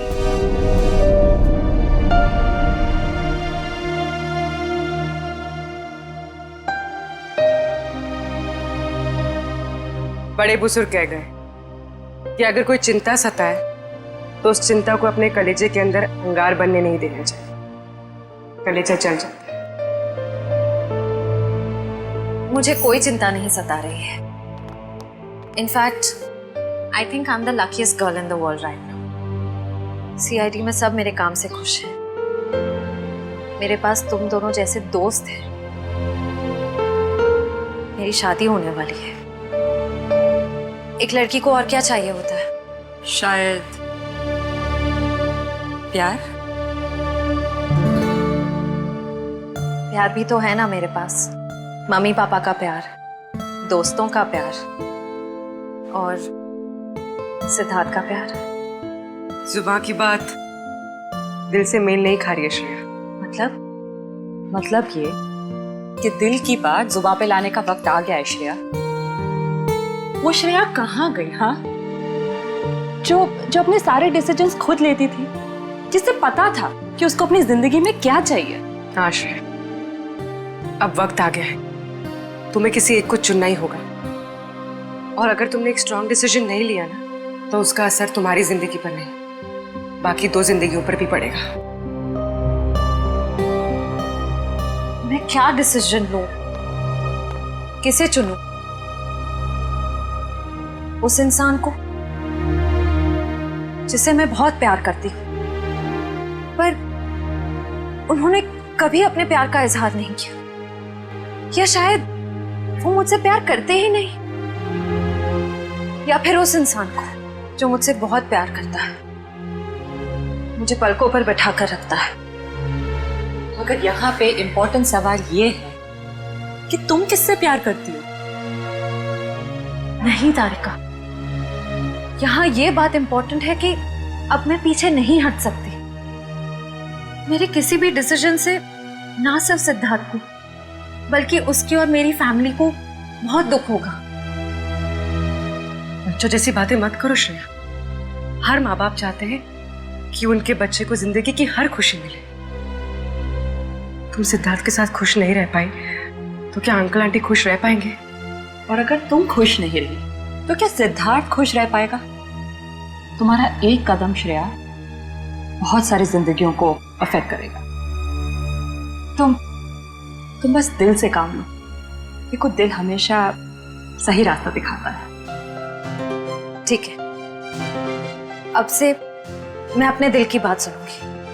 अगर मैं किसी भी कदम पर कमजोर पड़ जाऊं तो तुम दोनों को मुझे सही रास्ता दिखाना होगा। हाँ, लेकिन एक शर्त पे। कैसी शर्त? तुझे आइसक्रीम खिलानी पड़ेगी। Of course.